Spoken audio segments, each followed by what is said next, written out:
ونستغفره من يهده الله فلا مضل له ومن يضلله فلا هادي له وأشهد أن لا إله إلا الله وحده لا شريك له وأشهد أن محمدًا عبده ورسوله يا أيها الذين آمنوا اتقوا الله حق تقاته ولا تموتن إلا وأنتم مسلمون يا أيها الناس اتقوا ربكم الذي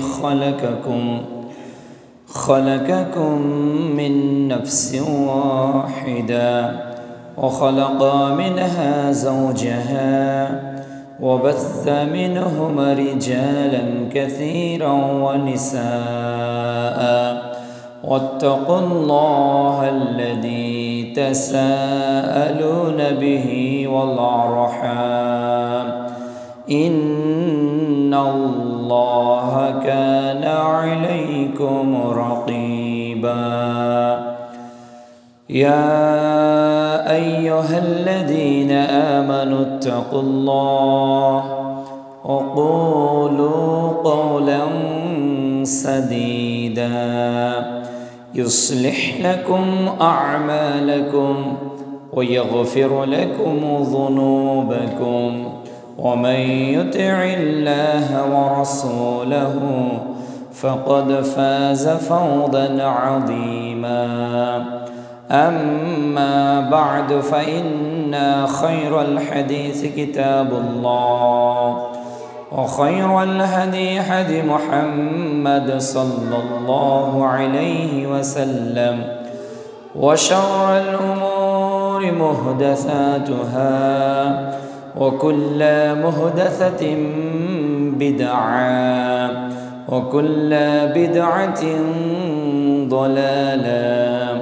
وكل ضلالة في النار وقال تعالى أعوذ بالله من الشيطان الرجيم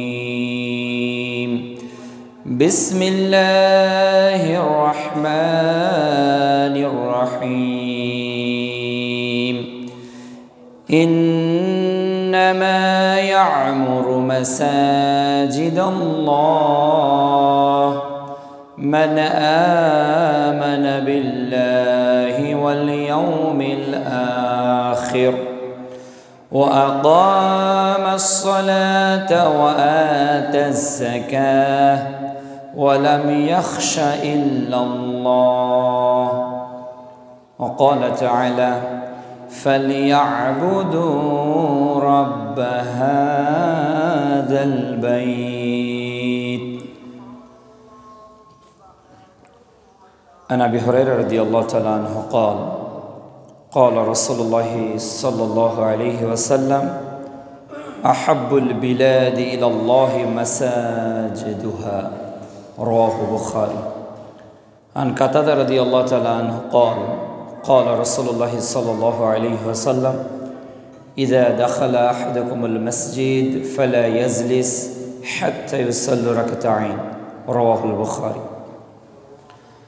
عن أبي هريرة رضي الله تعالى عنه قال قال رسول الله صلى الله عليه وسلم من بان لله مسجدا بان الله له بيتا في الجنة رواه البخاري প্রশংসা আল্লাহ রাব্বুল আলামিনের জন্য যার ঐকান্তিক মেহেরবানিতে ত্রিমোহনী কেন্দ্রীয় জামে মসজিদে আজকের জুমার খুতবা ও সালাত আদায়ের উদ্দেশ্যে যে আল্লাহ রাব্বুল আলামিন আমাদেরকে আসার সুযোগ দান করেছেন কৃতজ্ঞতা আদায় করছি আলহামদুলিল্লাহ। আল্লাহ তাআলার নিয়ামত প্রসঙ্গে তিনি বলেন লা ইন শাকারতুম লা আযীদান্নাকুম ওয়া লা ইন কাফারতুম ইন্না আযাবি লাশাদীদ। সূরা ইব্রাহিম অধ্যায় 14 আয়াত 7। এই জুমার দিন আল্লাহ তাআলার পবিত্র নিয়ামত, এর কৃতজ্ঞতা যে আদায় করবে, আল্লাহ তাআলা এই দিনে তার নিয়ামতকে আরও বাড়িয়ে দিবে। আর যারা অকৃতজ্ঞতার বহির্প্রকাশ ঘটাবে, ইন্না আযাবি লাশাদীদ, আল্লাহর আযাব অত্যন্ত মর্মান্তিক, অর্থাৎ আল্লাহর পাকড়াওটা অত্যন্ত মর্মান্তিক। এজন্য আল্লাহ রাব্বুল আলামিনের কৃতজ্ঞতা আদায় করাই আমাদের জন্য জরুরি। যদিও আল্লাহ তাআলা বলছেন সূরা সাবা অধ্যায় 34 আয়াত 13, কলিলুম মিন ইবাদিয়াশ শাকুর, আমার কৃতজ্ঞ বান্দার সংখ্যা কম। মানে একেবারে মাইনরিটি পার্সেন্ট পিপল, অল্প কিছু মানুষ আল্লাহর কৃতজ্ঞতা আদায় করে। দরুদ ও সালাম বিশ্ব মানবতার মুক্তির দূত, মহাবিপ্লবের মহানায়ক মুহাম্মদুর রাসূলুল্লাহ সাল্লাল্লাহু আলাইহি ওয়াসাল্লামের প্রতি যাবতীয় দরুদ ও সালাম। আজ জুমার খুতবার আলোচ্য বিষয় মসজিদ ও আমাদের সমাজ ব্যবস্থা, একটি তাত্ত্বিক বিশ্লেষণ। মসজিদের সঙ্গে আমাদের সামাজিক অবস্থা কেমন, এ বিষয়টার সংক্ষিপ্ত একটা বিশ্লেষণ করার চেষ্টা করব ইনশাআল্লাহুল আজিজ। রব্বিশ রহলি সাদরি ওয়া ইয়াসসির লি আমরি ওয়াহলুল উকদাতাম মিন লিসানি ইয়াফকাহু কওলি। বাংলাদেশের প্রেক্ষাপটে ইসলামী ফাউন্ডেশন এর পরিসংখ্যান অনুযায়ী 2019 সালের যে বাংলাদেশে বর্তমানে মসজিদের সংখ্যা হলো 3,80,000, আজ থেকে 5 বছর আগের পরিসংখ্যান। এছাড়াও পূর্ববর্তী শাসন আমলে বাংলাদেশে প্রায় 500-রও অধিক মডেল মসজিদ নির্মাণ করা হয়েছে। বাংলাদেশের রাজধানী ঢাকা শহরকে বলা হয় মসজিদের নগরী। মসজিদ ও মুসল্লি দুটাই অতপ্রতভাবে জড়িত একটি জায়গায়। আল্লাহ রাব্বুল আলামিনের আনুগত্যের জন্য সবচেয়ে বড় যেটা ইবাদত, এর নাম সালাত, যে জন্য 5 বার একটা মানুষকে মসজিদে আসতে হয়। মসজিদ এমন একটি জায়গা যে জায়গাটা আল্লাহ তাআলার নিকট পছন্দনীয়। মসজিদ এমন একটি জায়গা যে জায়গায় মানুষ আল্লাহর নৈকট্য হাসিল করতে পারে। মসজিদ এমন একটি জায়গা যে জায়গার সঙ্গে পৃথিবীর আর কোনো জায়গার কোনো তুলনা করা যাবে না। এটা হলো হাউস অফ আল্লাহ, এটা হলো আল্লাহ তাআলার ঘর। কিন্তু এই মসজিদ কেন্দ্রিক আমরা যারা মুসল্লি, মসজিদের কি হক আছে, বা মুসল্লিদের কি দায়িত্ব আছে, বা মসজিদ কমিটির কি করণীয় আছে, মসজিদে কিভাবে আসা দরকার, মসজিদে কিভাবে যাওয়া দরকার, মসজিদের সময়গুলোকে কিভাবে অতিবাহিত করা দরকার, মসজিদে যারা আমরা দান করি তাদের দানের পরিধিকে কিভাবে বাড়ানো দরকার, এ বিষয়ে হয়তো আমরা আংশিক জানি, কিছু জানি। আজকে আমরা দালিলিকভাবে বিষয়গুলো জানার চেষ্টা করব ইনশাআল্লাহ। প্রিয় উপস্থিতি, মসজিদ শব্দের অর্থ হলো যেখানে মানুষ সিজদা করে, যেখানে মানুষের মস্তিষ্ককে মানুষ নুইয়ে দেয়। পৃথিবীতে আল্লাহ রাব্বুল আলামিন এর নিকট মস্তিষ্ককে অবনত করার একটি জায়গা, তার নাম মসজিদ। আর কোনো জায়গায় মাথাটা নোয়াই না আমরা। সে যত বড় শক্তিশালী হোক না কেন, যত বড় ক্ষমতাশীল হোক না কেন, পৃথিবীতে মুসলমানদের মাথা একজনের সামনে নত করতে হয়। তিনি কে? আল্লাহ সুবহানাহু ওয়া তাআলা।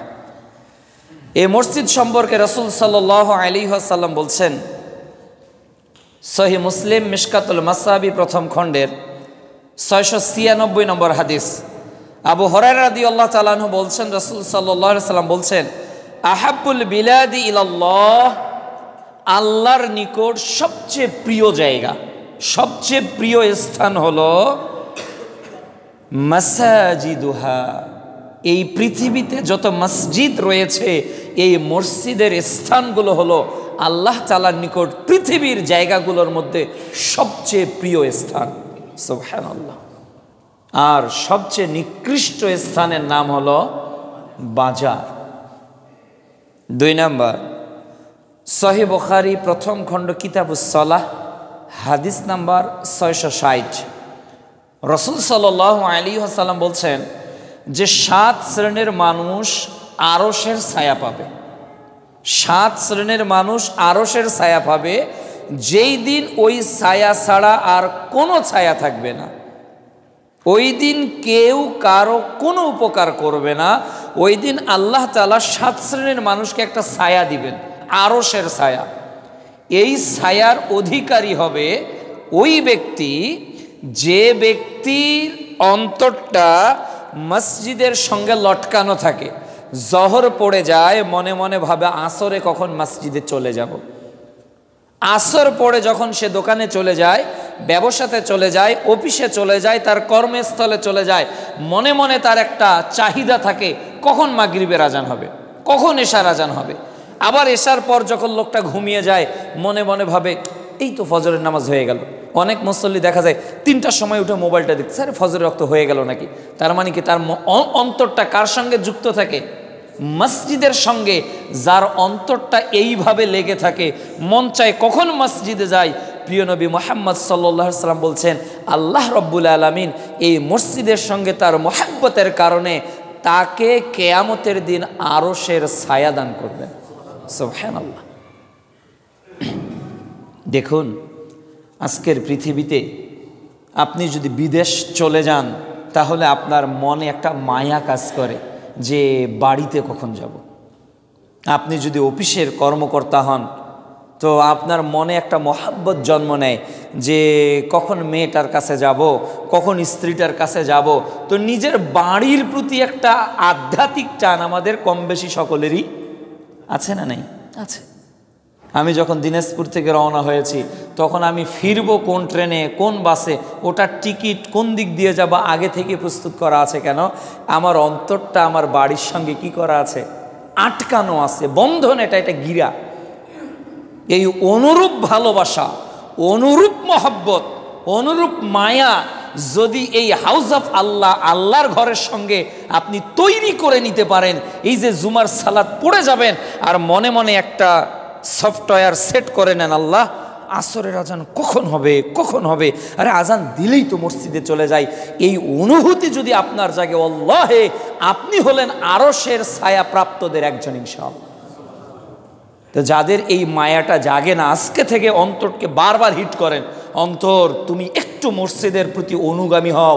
তুমি মসজিদ থেকে বাইরে গেলেই কিভাবে মসজিদে যাবে এই চেষ্টায় লিপ্ত থাকো। আল্লাহ যেন তৌফিক দান করেন।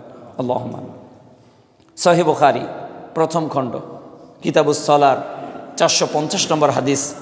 রাসূল সাল্লাল্লাহু আলাইহি ওয়াসাল্লাম বলছেন, মান বানা লিল্লাহ, যে ব্যক্তি তৈরি করে আল্লাহর জন্য মসজিদা, যে ব্যক্তি আল্লাহর জন্য মসজিদ নির্মাণ করে, অর্থাৎ মসজিদ তৈরি হয়েছে আল্লাহর জন্য। যে ব্যক্তি আল্লাহর জন্য মসজিদ নির্মাণ করে, লিল্লাহ আল্লাহ বলেছে কেন? যে মানুষের মসজিদ তৈরিতে কোনো রিয়া রাখা যাবে না। এ মসজিদ আমার নয়, আমার কোটি টাকা এই ত্রিমোহনী কেন্দ্রীয় জামে মসজিদে থাকতে পারে, এই ত্রিমোহনী জামে মসজিদের যত টাইলস আমি একাই দিতে পারি, কিন্তু কখনো জিন্দিগিতে বলা যাবে না যে এই টাইলসটা আমি লাগিয়েছি। আশরাফ ভাই টাইলসটা লাগা কেমন হয়েছে, এ কথা বলা যাবে না। যে এসি এত টন তো আমি দিয়েছি, এসির হাওয়াটা কেমন, এটা কখনোই বলা যাবে না। কেন? রাসূল সাল্লাল্লাহু আলাইহি ওয়াসাল্লাম বলছেন, মান বানা লিল্লাহ, যে ব্যক্তি লিল্লাহর জন্য, আল্লাহর জন্য মসজিদা, আল্লাহর ঘর নির্মাণ করে, বানাল্লাহু লাহু বাইতান ফিল জান্নাহ, আল্লাহ ওই বান্দার জন্য জান্নাতে ঘর তৈরি করে। সুবহানাল্লাহ। আর এটা যদি মানুষের জন্য হয় তাহলে বিচারের মাঠে জান্নাত এর প্রতিদানে পাওয়া যাবে না।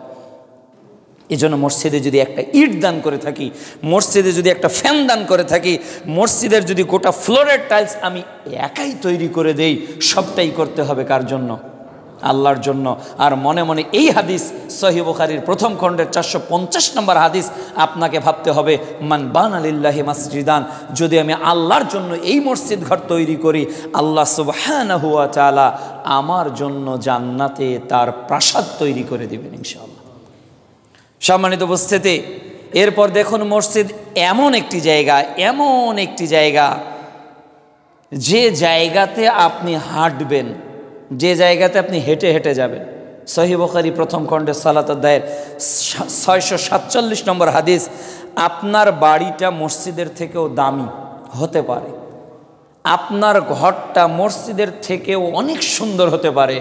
আপনি যে বাড়িতে বসবাস করেন ওই ইউনিটের টাকা দিয়ে ত্রিমোহনীর এইরকম 10টা মসজিদ তৈরি করাও যেতে পারে। কিন্তু মুহাম্মদ সাল্লাল্লাহু আলাইহি ওয়াসাল্লাম বলছেন, যে ব্যক্তি উত্তম রূপে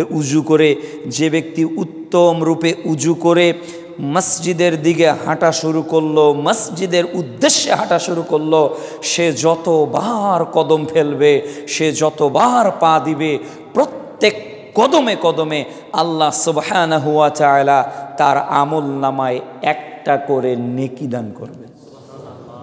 এই নেকিটাকে 10 গুণ আর 10 থেকে 700 গুণ পর্যন্ত আল্লাহ তাআলা বাড়িয়ে দিবেন, সুবহানাল্লাহ।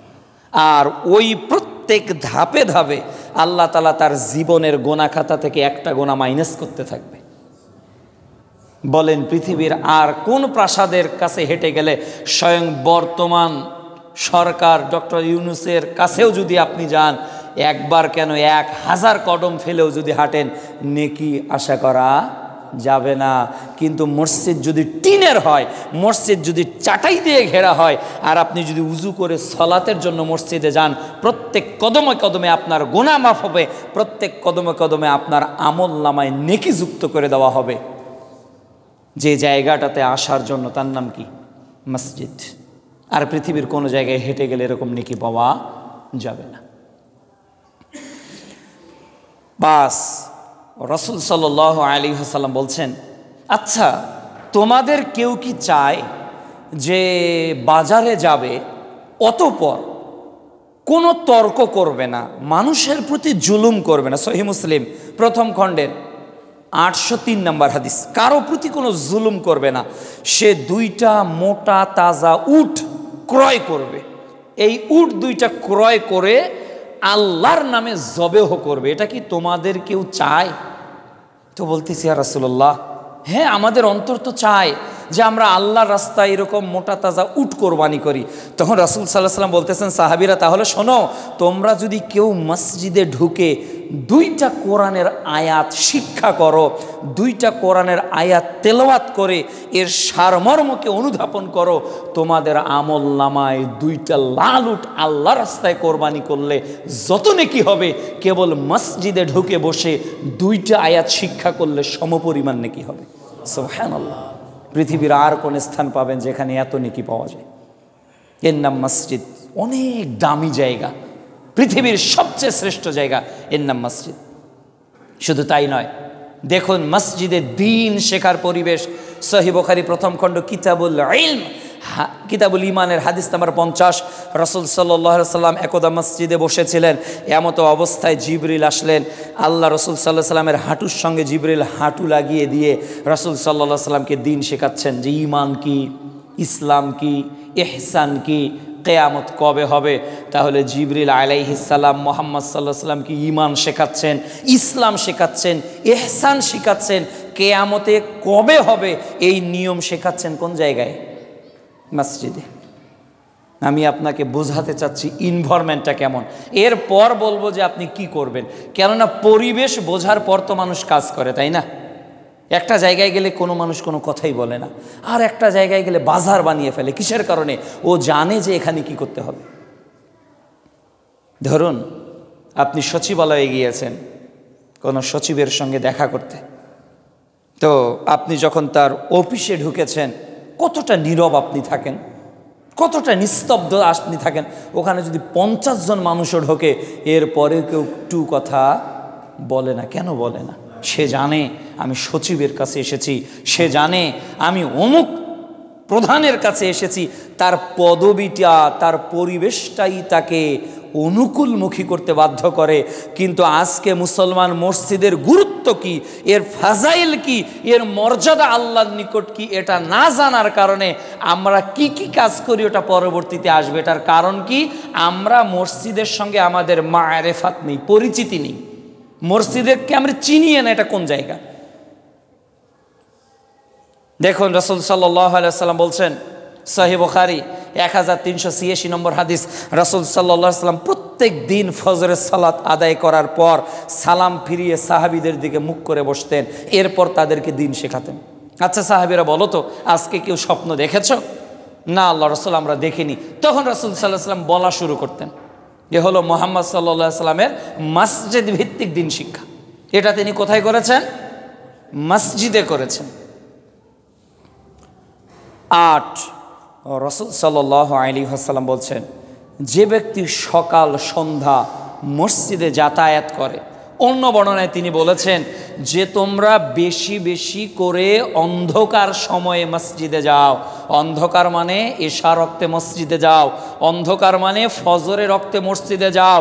আজকের দুনিয়াতে যারা এই অন্ধকার সময়ে আল্লাহর ঘরে আগমন করবে, আল্লাহ রাব্বুল আলামিন কিয়ামতের দিন তাদের শরীরকে উজ্জ্বল করে দিবেন। আজকে অন্ধকার রাতে যদি আপনি ফজরে হেঁটে আসতে পারেন, ঈশা রক্তে যদি আপনি মসজিদে আসতে পারেন, তাহলে এই অন্ধকারের বিনিময়ে বিচারের মাঠে আল্লাহ তাআলা আপনার মুখকে কি করে দিবে? আলোকিত করে দিবে।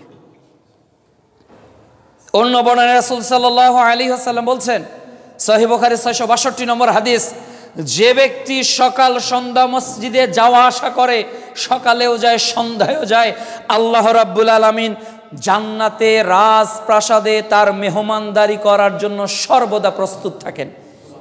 যে লোকটা আসবে কখন, আমি তার মেহমানদারি করব। কেননা মসজিদটা কার ঘর? আল্লাহর ঘর। আচ্ছা, আপনার বাড়িতে যদি কোনো মেহমান যায়, তাহলে মেজবান কে হবে? আপনি না? আমি আপনার বাড়িতে গিয়েছি, আপনি মেজবান, আমি হলাম মেহমান। তাহলে মেহমানকে কি খাওয়াবে, মেহমানের সঙ্গে কি আচরণ করবে, এটা কি মেজবানের চিন্তায় থাকবে না? রাসূল সাল্লাল্লাহু আলাইহি ওয়াসাল্লাম বলছেন, যে মেহমান আল্লাহর ঘরের হবে, তাকে বরকত বরণ করে নেওয়ার, তাকে বরণ করে নেওয়ার দায়িত্ব স্বয়ং আল্লাহ সুবহানাহু ওয়া তাআলা। সুবহানাল্লাহ। আমরা কার ঘরের মেহমান? আল্লাহর ঘরের মেহমান। এটা সাধারণ কোনো বিষয় নয়। আপনি যেভাবে এসেছেন স্বাভাবিক নয়। পৃথিবীতে এই 12টা থেকে শুরু করে 12:15 থেকে শুরু করে 1টা পর্যন্ত, 1টা 15 পর্যন্ত যতক্ষণ আপনি মসজিদে থাকবেন, আপনি পৃথিবীর কোনো মানুষের মেহমান নন, আপনি পৃথিবীর কোনো এমপি মন্ত্রীর মেহমান নন। রাসূল সাল্লাল্লাহু আলাইহি ওয়াসাল্লাম বলছেন, এই পৃথিবীর যিনি স্রষ্টা, এই আসমান ও জমিনের যিনি স্রষ্টা, আকাশ পাহাড় পর্বত যিনি সৃষ্টি করেছেন, এই সব কিছু মাখলুকাত যিনি তৈরি করেছেন, ওই রবের আপনি মেহমান হিসেবে আজকে মসজিদে ঢুকেছেন। সুবহানাল্লাহ। কাজে আমরা সাধারণ কোনো এখন ব্যক্তি না, আমরা কার মেহমান? আল্লাহ তাআলার মেহমান। 8, রাসূল সাল্লাল্লাহু আলাইহি ওয়াসাল্লাম সালাতের নেকির ক্ষেত্রে কিছু কথা বলেছেন। সহিহ বুখারী 1190 নম্বর হাদিস, যে ব্যক্তি বাইতুল হারাম, বাইতুল্লাহতে 1 ওয়াক্ত সালাত আদায় করলো, তার এই ওয়াক্তটাকে 1,00,000 গুণ ওয়াক্তে বাড়িয়ে দেওয়া হলো। সুবহানাল্লাহ। 2, যে ব্যক্তি মসজিদে নববীতে সালাত আদায় করবে, অর্থাৎ রাসূল সাল্লাল্লাহু আলাইহি ওয়াসাল্লাম বলছেন, যে ব্যক্তি আমার মসজিদে সালাত আদায় করবে, তার এই 1 ওয়াক্ত সালাতের নেকিকে 1000 গুণ বাড়িয়ে দেওয়া হবে। অন্য বর্ণনায় তিনি বলছেন, যে ব্যক্তি বাইতুল আকসা, জেরুজালেম যেটা বাইতুল মুকাদ্দাসে সালাত আদায় করবে, ইবনে মাজার 1408 নম্বর হাদিস, যে ব্যক্তি বাইতুল আকসায় সালাত আদায়ের উদ্দেশ্যে যাবে, আমি বাইতুল আকসা কেন যাব? আমি 2 রাকাত সালাত আদায় করব। আমি বাইতুল আকসা কেন যাব? আমি জহরের সালাতটা আদায় করব। এই নিয়তে কেবল যদি কেউ ওই বাইতুল আকসাতে সালাত আদায় করতে পারে, রাসূল সাল্লাল্লাহু আলাইহি ওয়াসাল্লাম বলছেন, তার অতীতের যাবতীয় গুনাহ খাতাকে আল্লাহ মাফ করে দিবে। এমনভাবে মাফ করে দিবে যেভাবে একটা মা তার সন্তানকে জন্ম দেয়, তার জীবনে যেমন কোনো পাপ থাকতে পারে না। যে ব্যক্তি বাইতুল মুকাদ্দাসে এক ওয়াক্ত সালাত আদায় করবে, একবার সালাত আদায় নিয়তে যাবে, সে এরকম নিষ্পাপ শিশুর মতো পবিত্র হয়ে যাবে। সুবহানাল্লাহ। এর পরের বর্ণনায় বলছে, যে ব্যক্তি মসজিদে কুবায় সালাত আদায় করবে, সে যদি উজু করে বের হয়ে মসজিদে কুবার দিকে যায়, সে যেন ইহরাম বেঁধে হজ করতে যাওয়ার নেকি পেয়ে গেল। সুবহানাল্লাহ। তাহলে বোঝা যায় এই 4-5টা মসজিদের আলাদা একটা নেকি আছে। তবে এই মসজিদগুলোর যে নেকিটা বললাম, প্রত্যেক কদমে কদমে কি হবে? নেকি হবে একটা করে, আর প্রত্যেক কদমে কদমে গুনাহ মাফ হবে। এবার দেখুন, রাসূল সাল্লাল্লাহু আলাইহি ওয়াসাল্লাম বলছেন, সহিহ বুখারী 657 নম্বর হাদিস, মানুষ যদি জানতো এশা আর ফজরের মসজিদে সলাতে কি নেকি আছে, মানুষ যদি এটা জানতো যে আজকে এশার নামাজ আপনি জামাতে পড়বেন, এটার কি লাভ আল্লাহ বিচারের মাঠে আমাকে দিবে, মানুষ যদি জানতো কালকে ফজরের সালাত আপনি জামাতের সহিত আদায় করবেন, এটার নেকি কি হবে, কেউ যদি অসুস্থ থেকে হাঁটতেও না পারে, তাহলে সে হামাগুড়ি দিয়ে গড়িয়ে গড়িয়ে হলেও মসজিদে আসবে, এরপরেও বাড়িতে সালাত আদায় করবে না। আপনাকে যদি বলা হয় যে বনানীর একটা ফ্ল্যাটের মালিক আপনাকে করিয়ে দেওয়া হবে যদি এশার নামাজে আপনি জামাতের সহিত আসেন, কি করবেন? আসবেন না? আপনাকে যদি বলা হয় আগামীকালকে যদি আপনি ফজরের জামাতে অ্যাটেন্ড হন, তাহলে ত্রিমোহনীতে 5 কাঠা জমির মালিক আপনাকে বানিয়ে দেওয়া হবে, আপনি আসবেন না? তাহলে দুনিয়ার 5 কাঠা জায়গার জন্য আপনি যদি ফজরের সালাত আদায় করতে পারেন, রাসূল সাল্লাল্লাহু আলাইহি ওয়াসাল্লাম বলছেন, মানুষ যদি জানতো, তাহলে মানুষ জানে না এর প্রতিদান কি, অর্থাৎ এর প্রতিদান এই ত্রিমোহনীর 5 কাঠা জায়গা নয়, এর প্রতিদান আপনার ঢাকার বনানীতে একটা প্লটের মালিক নয়, এর প্রতিদান কি আল্লাহ তাআলা জান্নাতে দিবে, যেটা মানুষ কখনো কল্পনাও করতে পারে নাই। সুবহানাল্লাহ। এজন্য আমাদের উচিত সকাল সন্ধ্যা মসজিদে আসা। এই মসজিদ আমাদের জন্য যতগুলো মসজিদের গুরুত্ব, এবার আমরা জানার চেষ্টা করব যে বর্তমান বাংলাদেশে মসজিদগুলো কি প্রেক্ষাপটে দাঁড়িয়ে আছে। দেখবেন আপনি বাংলাদেশের মানুষগুলো মসজিদ তৈরি করে মসজিদ তৈরির জন্য, মসজিদ আবাদের জন্য নয়। মসজিদ তৈরি করতে হবে এজন্যই করে, কিন্তু মসজিদ আবাদ করতে হবে এজন্য মুসল্লিরা মসজিদ তৈরি করছে না।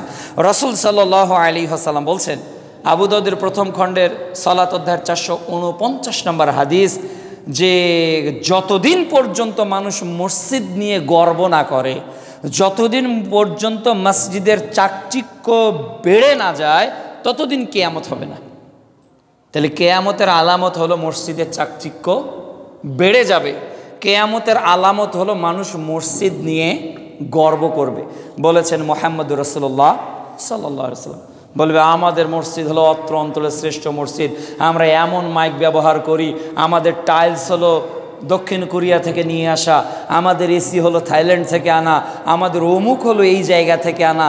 এটা নিয়ে মানুষ যখন গর্ব করবে, তখন কিয়ামত নিকটবর্তী। মসজিদ চাকচিক্য হয়ে যাবে, মসজিদে আর পরিবেশ থাকবে না, মনে হবে যে এটা কোথায় ঢুকেছি, এটা ইবাদতখানা না অন্য জায়গায় ঢুকেছি। এত চাকচিক্য, টাইলস বলেন, ফ্যান বলেন, ফ্লোর বলেন, যেখানেই যাবেন মসজিদ এত রং চং ঢং দিয়ে সাজা। অথচ মসজিদ এভাবে করতে মুহাম্মদ সাল্লাল্লাহু আলাইহি ওয়াসাল্লাম আমাদেরকে আদেশ করেন। এটা হলো কিয়ামতের আলামত। দেখুন, এই মসজিদে আমাদের কিছু আদব আছে, আমরা মসজিদে আমাদের মতো করে থাকবো না, এর কিছু আদব রক্ষা করতে হবে। এক, আমরা যখন মসজিদে প্রবেশ করব, রাসূল সাল্লাল্লাহু আলাইহি ওয়াসাল্লাম বলছেন, ইজা দাখালা আহাদুকুল মসজিদ ফালিয়াকুল, তোমাদের মধ্যে কেউ যখন মসজিদে প্রবেশ করে, ফালিয়াকুল, সে যেন বলে, আল্লাহুম্মা ফতাহলি আবওয়াবা রাহমাতিক, আল্লাহ তুমি আমার জন্য তোমার রহমতের দরওয়াজা যতগুলো আছে এগুলো খুলে দাও। সুবহানাল্লাহ। এটা বলে আপনাকে ঢুকতে হবে। এ হলো মসজিদের আদব। 2 নম্বর হলো আপনাকে সালাম দিতে হবে। আবু দাউদ প্রথম খণ্ড 925 নম্বর হাদিস, আপনাকে সালাম দিতে হবে। একজন ঢুকে সালাম দিল, আপনি সালাম শুনেছেন, তখন আপনি দাঁড়িয়ে আছেন। আবু দাউদের 925 নম্বর হাদিস, আপনাকে ইশারার সহিত সালামের জবাব নিতে হবে, মুখে বলবেন না। কেউ ঢুকেছে, আসসালামু আলাইকুম রাহমাতুল্লাহ, আপনি সালাতে দাঁড়িয়ে, এটাই হলো ওয়ালাইকুম আসসালাম, মুখে বলতে হবে না, আঙুলের ইশারায় কি হয়ে যাবে, সালামের জবাব হয়ে যাবে। তবে সালাম দিয়েই মসজিদে ঢুকতে হবে, এটাই সুন্নাহ। 3, সালাত আদায় করেই বসতে হবে। সালাত আদায় ছাড়া মসজিদে বসা যাবে না। সহিহ বুখারী প্রথম খণ্ড কিতাবুস সালাহ 444 নম্বর হাদিস, কাতাদা রাদিয়াল্লাহু তাআলা আনহু থেকে বর্ণিত, তিনি বলছেন রাসূল সাল্লাল্লাহু আলাইহি ওয়াসাল্লাম বলেছেন, ইযা দাখালা আহাদুকুমুল মসজিদ ফালা ইয়াজলিস হাত্তা ইউসাল্লি রাকাতাইন, তোমাদের মধ্যে কেউ যখন মসজিদে প্রবেশ করে ফালা ইয়াজলিস, সে যেন না বসে, কতক্ষণ, হাত্তা ইউসাল্লি রাকাতাইন, যতক্ষণ সে 2 রাকাত সালাত আদায় করে নেয়। কাজে মসজিদে ঢুকেই বসা যাবে না, 2 রাকাত সালাত আদায় করেই বসতে হবে। এটা হলো মসজিদের আদব।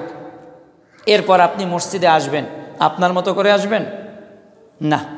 সূরা আরাফ অধ্যায় 7 আয়াত 31, উত্তম পোশাক পরে আসতে হবে। কি পোশাক বলেন তো, কি পোশাক? উত্তম পোশাক পরে আসতে হবে। আমি বলিনি নতুন পোশাক, কোরআন হাদিস বলে নাই যে আপনি নতুন পোশাক পরে আসবেন, তবে রাসূল সাল্লাল্লাহু আলাইহি ওয়াসাল্লাম বলেছেন উত্তম পোশাক পরে আসবেন। এখন আপনাকে আমি প্রশ্ন করি, আপনি যে ড্রেসে আজকে মসজিদে এসেছেন, পৃথিবীর সবচেয়ে ভালো জায়গায় কি আপনি এই পোশাকে যেতে পছন্দ করবেন কি না? করছেন ইয়োরসেলফ, করছেন ইয়োরসেলফ। যদি মনে করেন হ্যাঁ আমি গেঞ্জি পরেই অফিসারের সঙ্গে দেখা করতে পারবো, এটা স্বাভাবিক আমার কাছে।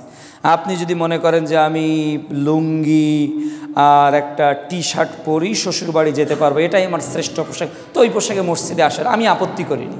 তবে আল্লাহ রাব্বুল আলামিন বলছেন যখন মসজিদে আসবে তখন কি পোশাক পরে আসতে হবে? উত্তম পোশাক পরতে হবে। এখন আপনি যে পোশাকটা পরে আছেন, করছেন ইয়োরসেলফ, আপনার পোশাকটা আপনার বাড়িতে থাকা পোশাকের চেয়ে উত্তম কিনা। যদি উত্তম থাকে দ্যাটস রাইট, নো প্রবলেম।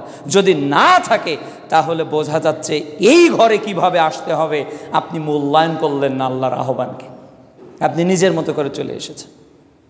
অনেকে দেখা যায় কাজ করতে করতে গন্ধ দেহ নিয়ে মসজিদে ঢুকেছে, অথচ মুহাম্মদ সাল্লাল্লাহু আলাইহি ওয়াসাল্লাম পেঁয়াজ খেয়ে মসজিদে ঢুকতে নিষেধ করেছেন। আর আপনার গন্ধতে ডানে বামে যারা মুসল্লি থাকে তাদের সলাতের অবস্থা শেষ হয়ে যায়। এটা মসজিদের আদব, মসজিদের হক নয়। উত্তম পোশাক পরতে হবে। এরপর 5 নাম্বার হলো আপনাকে ডান পা দিয়ে প্রবেশ করতে হবে। আচ্ছা, আজকে যারা ঢুকেছেন মনে পড়েছে ডান পা দিয়েছেন না বাম পা? সহিহ বুখারী 426 নম্বর হাদিস, যখন তোমার মসজিদে প্রবেশ করো তখন ডান পা, যে কোনো কাজ শুরু করো ডান পা দিয়ে। এরপর 6 নাম্বার হলো মসজিদে আদব, মসজিদে উচ্চ কণ্ঠে কোনো কথা বলা যাবে না, কণ্ঠকে উঁচু করা যাবে না। আবু দাউদ 1332 এবং সহিহ বুখারীর 470 নম্বর হাদিস, মসজিদে জোরে আওয়াজ করে কোনো কিছু করা যাবে না, জোরে আওয়াজ করা যাবে না। কিন্তু আমরা মসজিদকে তো অনেক সময় বাজার বানিয়ে ফেলি। যত দুনিয়ার আলাপ আলোচনা, রাজনীতির আলোচনা, স্ত্রী পুত্র ঘর সংসারের আলোচনা অবসর পেলে কোথায় পড়ি? ডানে বামে 2 জন মুসল্লি বসে আছে, 2 জন মুরব্বী বসে আছে, তো 2 মুরব্বী আলাপ করতেছে দেশের পরিস্থিতি কেমন, কালকে সংবাদ শুনলাম এরকম, ও বলতেছে ইন্ডিয়াতে এইটা ঘটেছে, আর যুবক বলতেছে তো এই হুজুর যে এটা বললো, ওই হুজুর যে এটা বললো, আবার বলতেছে আইপিএলের খেলাটা কি, ওই হুজুর বললো যে মাশরাফি যে জুব্বা পরে আছে বাংলাদেশে আসবে। এটা হলো তাদের আলোচনা মসজিদের। তাহলে মসজিদে কোনটা আলোচনা করা যাবে এটা আমরা জানি না, আমরা আমাদের মতো করে, অথচ অনর্থক কথা মসজিদে বলা হারাম, অনর্থক হারাম, এটা বলা যাবে না, এটা নিষেধ, আপনি আপনার মতো করে বলতে পারবেন না। প্রিয় উপস্থিতি, শুধু তাই না, মসজিদে তিরমিজির সালাত অধ্যায়ের 514 নম্বর হাদিস, মসজিদে 3 মাথা দিয়ে বসা যাবে না, অর্থাৎ 2 হাঁটু ধরে বসা যাবে না, 2 হাঁটুতে হাত দিয়ে মসজিদে বসা যাবে না। আরেকটি আদব হলো আপনার যদি তন্দ্রা আসে, এটি তিরমিজিতে পাবেন 526 নম্বর হাদিস, আপনার যদি তন্দ্রা আসে তো আপনাকে জায়গা পরিবর্তন করতে হবে। কি করতে হবে? জায়গা, আপনি এখানে বসে আছেন, আপনার তন্দ্রা চলে এসেছে। মুহাম্মদ সাল্লাল্লাহু আলাইহি ওয়াসাল্লাম বলছেন তিরমিজির 526 নম্বর হাদিস, তুমি উঠো, উঠে ডানে যাও বামে যাও, অন্য জায়গা পরিবর্তন করো, এরপরেও মসজিদে ঘুমানো যাবে না। মসজিদের আরেকটি আদব হলো যে ইবনে মাজার 1136 নম্বর হাদিস, রাসূল সাল্লাল্লাহু আলাইহি ওয়াসাল্লাম যখন কথা বলতেন তখন সাহাবীরা মুহাম্মদ সাল্লাল্লাহু আলাইহি ওয়াসাল্লামের মুখের দিকে তাকিয়ে থাকতেন। তার মানে হাদিস থেকে বোঝা যায় যে মাথা নিচু করে খুতবা শুনতে হবে, তাই না? ইবনে মাজার 1136 নম্বর হাদিস থেকে কি বোঝা যায়? যে মাথা নিচু করে খুতবা শুনতে হবে, নাকি যিনি আলোচনা করবেন তার দিকে তাকিয়ে আলোচনা শুনতে হবে? এটা হলো সুন্নাত। আমরা মনে করি হেলে আলোচনা শুনছি, জি না জনাব, হাদিস তো ইবনে মাজার 1136 নম্বর হাদিস। আল্লাহ রসুলের সুন্নতকে যারা জিন্দা করবে, যারা সুন্নতের উপর বলিষ্ঠ বুলন্দ করবে, মুহাম্মদ সাল্লাল্লাহু আলাইহি ওয়াসাল্লাম বলছেন দারিমির প্রথম খণ্ডে 394 নম্বর হাদিস, যে তার আমল নামায় 50 জন শহীদের নেকি লিখা হবে। অনেকে মসজিদে হেলান দিয়ে আলোচনা শুনি, যে দেখেন জানালার পাশে হেলান দেওয়া আছে, ওই যে ওই মুরব্বী হেলান দিয়ে আছে। জনাব আপনাকেই বলছি, ওই যে মুরব্বী, ওই যে চেয়ারের সামনে হেলান দিয়ে আছেন মসজিদে, আপনি একটু ফাঁক হয়ে বসবেন। এই যে যুবক, কমপক্ষে 6 ইঞ্চি 1 ফিট গ্যাপ করে বসতে হবে, এটা হলো আদব, বলেছেন মুহাম্মদুর রাসূলুল্লাহ সাল্লাল্লাহু আলাইহি ওয়াসাল্লাম। মানে আমরা যদি জান্নাতে যেতে চাই তাহলে we must be follow in our whole life the holy Quran and authentic hadith. কোরআন হাদিস পূর্ণাঙ্গ অনুসরণ ছাড়া কিন্তু জান্নাতে যাওয়া সম্ভব নয়। মুহাম্মদ সাল্লাল্লাহু আলাইহি ওয়াসাল্লামের আনুগত্য ছাড়া আল্লাহর ভালোবাসাও পাওয়া সম্ভব নয়। কাজেই বসে আলোচনা শুনবো, 3 মাথা না করে স্বাভাবিকভাবে আলোচনা শুনবো। হেলান দিয়ে আলোচনা শোনা যাবে না, 3 মাথা করে আলোচনা শোনা যাবে না, মাথা নিচু করে আলোচনা শোনা যাবে না, আলোচকের দিকে তাকিয়ে আলোচনা শুনতে হবে। এই সব বিধান আমার বাপদাদার পৈতৃক সম্পত্তির নয়, বলেছেন মুহাম্মদুর রাসূলুল্লাহ সাল্লাল্লাহু আলাইহি ওয়াসাল্লাম। সম্মানিত উপস্থিতি, এবার সমাজের মসজিদগুলোর অবস্থা দেখেন। আমাদের মসজিদে এখন সামাজিকতা, এগুলো তো কোরআন সুন্নাহর ইতিহাস, গুরুত্ব, মর্যাদার নিয়ম পেলাম। আমাদের মসজিদগুলো কি এই নিয়মে চলছে? না। দেখুন, মসজিদ আল্লাহর ঘর, প্রথম কাতারে কারা থাকবে? যারা আগে আসবে। ইমাম, তার জন্য জায়গা নির্দিষ্ট। মুয়াজ্জিন, তার জন্য জায়গা নির্দিষ্ট। যারা মসজিদের কর্মচারী, যাদের মসজিদের নির্দিষ্ট কাজ আছে, তাদের জন্য জায়গা নির্দিষ্ট। কিন্তু এ ব্যতিরেকে সভাপতি, সেক্রেটারি, অর্থ সম্পাদক, সাধারণ সদস্যদের নির্দিষ্ট কোনো জায়গা রাখার কোনো হাদিস, জাল হাদিস তো দূরের কথা, গাছের কোনো পাতাতেও লেখা নেই। সহিহ, জয়ীফ, হাসান তো দূরের কথা, কোনো জাল হাদিসেও লেখা নেই যে আমি সভাপতি, আমার জন্য কিয়ামতের আগের দিন পর্যন্ত এই জায়গা বরাদ্দ। অনেক মসজিদে দেখবেন যে আলহামদুলিল্লাহ আপনাদের মসজিদ মুক্ত, অনেক মসজিদে জায়নামাজ বিছানোই থাকে। এটা কার? সভাপতির। এটা কার? সেক্রেটারির। ওই সভাপতি যদি একটা সময় আসে, এরপরে ওই জায়নামাজে কেউ বসবে না। এগুলো জাহালত, এগুলো অজ্ঞতা। এটা আমাদের সমাজে আছে। দেখবেন সমাজে 2 নম্বর আর একটা আছে, ট্রাফিক সিগন্যাল মসজিদে আছে। ট্রাফিক সিগন্যাল মানে লাল বাতি জ্বালিয়ে দিয়েছে, তার মানে সালাত আদায় করা যাবে না। মসজিদের নোটিশ বোর্ড ঝোলানো আছে, নোটিশ বোর্ড। আরে নোটিশ বোর্ড অফিসে থাকবে, নোটিশ বোর্ড মাদ্রাসায় থাকবে, নোটিশ বোর্ড কি করে মসজিদে চলে আসলো? নোটিশ লেখা আছে খুতবারত অবস্থায় সালাত পড়া যাবে না। এই নোটিশ ঝুলাতে তোমাকে কে বলেছে? না বুখারী, মুসলিম, আবু দাউদ, কোন হাদিসে আছে? এগুলো হলো হুজুরের তৈরি ধর্ম। এই লাল বাতি দেওয়া হলো হুজুরের তৈরি ধর্ম। এই মসজিদের নোটিশ ঝোলানো হলো হুজুরের তৈরি ধর্ম। আর মুহাম্মদ সাল্লাল্লাহু আলাইহি ওয়াসাল্লামের ধর্ম হলো মসজিদে এসেই বসে পড়া যাবে না, আগে 2 রাকাত সালাত আদায় করতে হবে, খুতবা চললেও সালাত আদায় করতে হবে, যে কোনো মূল্যে করতে হবে। এটা হলো মুহাম্মদ সাল্লাল্লাহু আলাইহি ওয়াসাল্লামের নিয়ম। এরপর দেখেন মসজিদের 4 নাম্বার খেলাফ হলো মসজিদে মৃত্যুর সংবাদ আমরা প্রচার করি। অমুক গ্রাম নিবাসী, অমুকের ছেলে অমুক মারা গেছে, জানাজা এতটাই হবে, জি না, এর জন্য মসজিদ মাইক তৈরি হয়নি। শোক সংবাদ প্রকাশের জায়গা মসজিদ নয়। এরপর 4 নম্বর হলো হারানো জিনিসের সংবাদ। বাংলাদেশের অনেক মসজিদেই দেয়, শহরে অনেক সময় দেয় না, কিন্তু আমাদের গ্রাম অঞ্চলে দেয় যে অমুকের একটি ছাগল হারিয়ে গিয়েছে, গায়ের রং এটা পেয়ে গেলে দিবেন। মসজিদে ঘোষণা দিচ্ছে। আবার টিকা দিতে এসেছে মহল্লায়, টিকা, ওটার ঘোষণা মসজিদে বলতেছে যে গণস্বাস্থ্য থেকে টিকা দিতে এসেছে, আপনার ছেলেকে মেয়েকে অমুক জায়গায় নিয়ে যান। অথচ মুহাম্মদ সাল্লাল্লাহু আলাইহি ওয়াসাল্লাম বলছেন সহিহ মুসলিম মিশকাতুল মাসাবির 706 নম্বর হাদিস, কেউ যদি মসজিদে হারানো জিনিসের ঘোষণা করে তাহলে দোয়া করতে হবে, আল্লাহ লোকটা তার হারানো জিনিস যাতে খুঁজে না পায়। কে শিখিয়েছে? আল্লাহ রসুল। 706 নম্বর হাদিস, সহিহ মুসলিম মিশকাতের 706 নম্বর হাদিস। কেউ যদি বলে মসজিদের মাইকে আমার গরু হারিয়ে গিয়েছে, আমার দলিল হারিয়ে গিয়েছে, আমার 10 ভরি স্বর্ণ হারিয়ে গিয়েছে, এটা যদি মাইকে কেউ ঘোষণা করে, যারা শুনবে তাদেরকে কি দোয়া বলতে হবে? আল্লাহ, সে যদি তার সোনা খুঁজে না পায়, সে যদি তার জায়গার দলিল খুঁজে না পায়।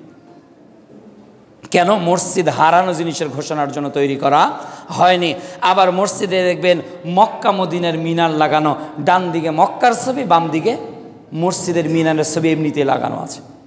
আবার এরপর দেখবেন 6 নম্বর, মসজিদের একদিকে আল্লাহ একদিকে মোহাম্মদ, মোহাম্মদকে আল্লাহ, আল্লাহকে মোহাম্মদ, এ হলো আল্লাহ মোহাম্মদ, মোহাম্মদই আল্লাহ। জি না, এটা হলো শিরকি আকীদা, লাগানো যাবে না।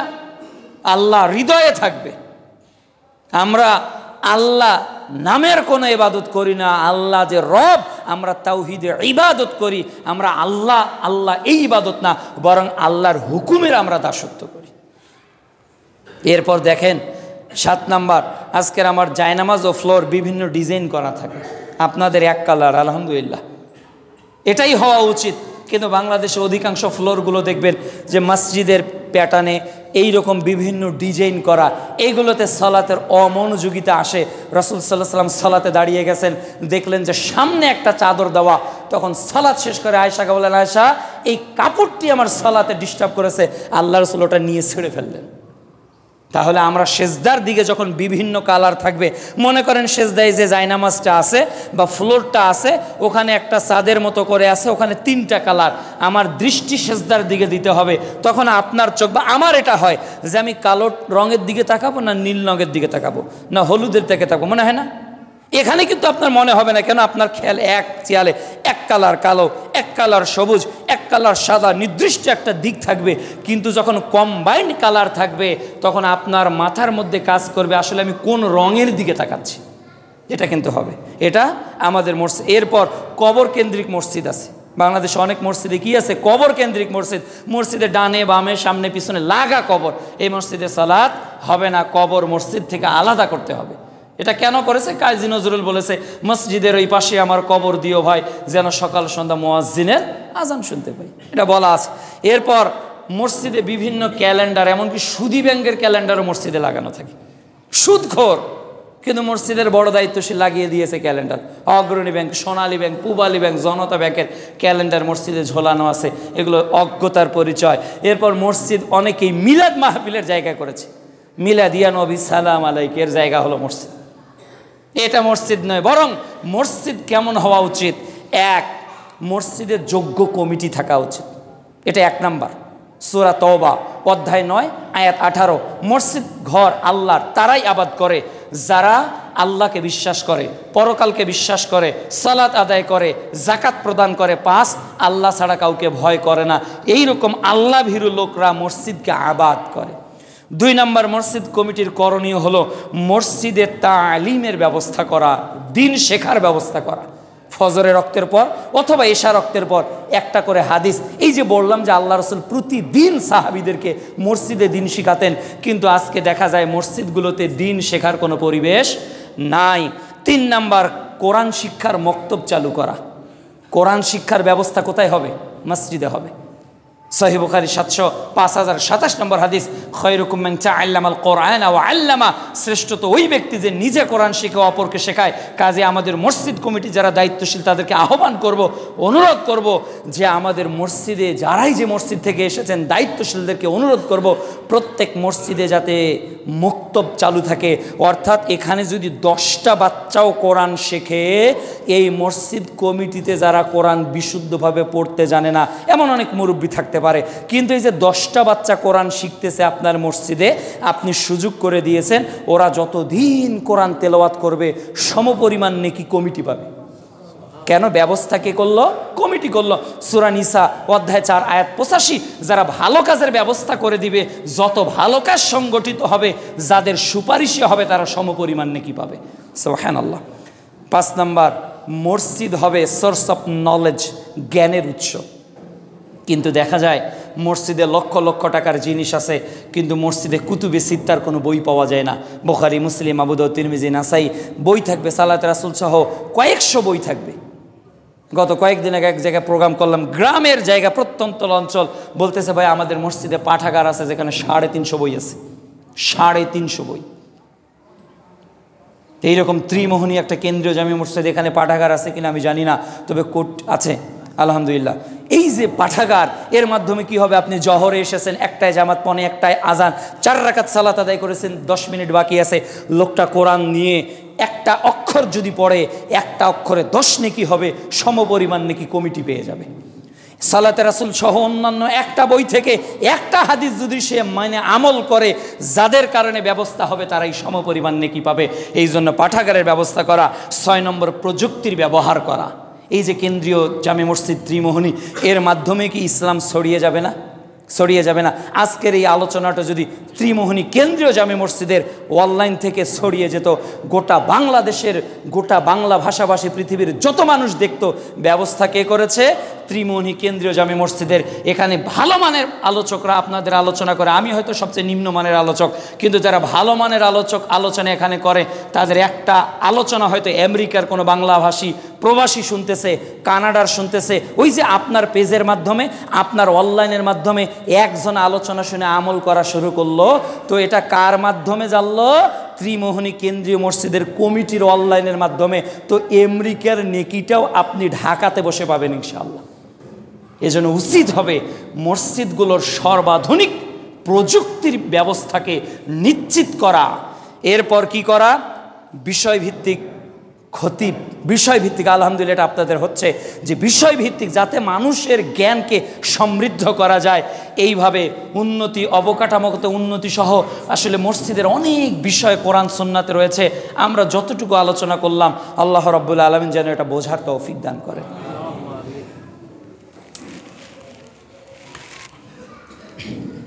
আলহামদুলিল্লাহ ওয়াহদা ওয়াসসালাতু ওয়াসসালামু আলা মান লা নাবিয়্যা বা'দা ওয়া আলা আলিহি ওয়া সাহবিহি আজমাইন ওয়া মান তাবি'আহুম বিইহসান ইলা ইয়াউমিদ্দিন, আম্মা বা'দ। সর্বোপরি কথা, এই ঘরের সম্মান, এই ঘরের মর্যাদা রক্ষা করার দায়িত্ব আমাদের। আমরা মসজিদে আসব, সুন্দর পোশাক পরে আসব, সুগন্ধি লাগিয়ে আসব, বাড়িতে উজু করে আসব, এরপর মসজিদে এসেই 2 রাকাত বা 4 রাকাত দুখুলের মসজিদ পড়ে বসে যাব। আপনি যতক্ষণ মসজিদে বসে থাকবেন ততক্ষণ সলাতের নেকি পেতে থাকবেন। হয় আপনার জবান সুবহানাল্লাহ, আলহামদুলিল্লাহ, আল্লাহু আকবার, লা ইলাহা ইল্লাল্লাহ বলবে, না হলে কোরআন তেলাওয়াত করবে, না হলে হাদিসের বই পড়বে। মসজিদ গল্পের কোনো জায়গা নয়, মসজিদ নিজেদের পারস্পরিক সাংসারিক আলাপচারিতার কোনো জায়গা নয়। মসজিদে স্রেফ আল্লাহর স্মরণের জন্য আসতে হবে, মসজিদে স্রেফ আল্লাহর স্মরণের জন্য আসতে হবে। আল্লাহ তাআলা বলছে, ফালিয়াবুদু রাব্বা হাযাল বাইত, তোমরা এই ঘরের মালিকের ইবাদত করো, আল্লাযী আত'আমাহুম মিন জু' ওয়া আমানাহুম মিন খাউফ, যিনি তোমাদের ক্ষুধায় খাবার দেয় আর তোমরা যখন ভয় পাও তিনি তোমাদের নিরাপত্তা দান করে। কাজেই যে রব আমাদেরকে খেতে দেয়, যে রব আমাদের নিরাপত্তা দেয়, এই ঘরে যাতে আমরা এমন পরিবেশ তৈরি না করি যা কোরআন হাদিসের সঙ্গে যায় না, যা রাসূলের সঙ্গে যায় না। মহান আল্লাহ রাব্বুল আলামিন যেন মসজিদের আদব, পৃথিবীর সর্বশ্রেষ্ঠ সম্মানের জায়গা কোনটি? পৃথিবীতে সবচেয়ে নীরব থাকার জায়গা কোনটি? পৃথিবীতে সবচেয়ে দামি পোশাক পরে আসার জায়গা কোনটি? পৃথিবীতে সবচেয়ে মর্যাদা দিয়ে, নম্রতা দিয়ে, ভদ্রতা দিয়ে আসার জায়গা কোনটি? মসজিদ। মসজিদের চেয়ে বিকল্প আর কোনো জায়গা নেই যেখানে এত নীরবতা পালন করতে হয়, যেখানে এত ভদ্রতা পালন করতে হয়, যেখানে এত উত্তম পোশাক পরে আসতে হয়, যেখানে এত নীরব থাকতে হয়। মসজিদের বিকল্প আর কিছু নেই। কাজেই প্রিয় উপস্থিতি, মসজিদকে মূল্যায়ন করার তৌফিক যেন আল্লাহ তাআলা আমাদেরকে দান করেন। আল্লাহুম্মা আমিন। ত্রিমোহনী পূর্বপাড়ার আল্লাহর এক বান্দা মসজিদে 500 টাকা দান করেছেন। তার প্রীতি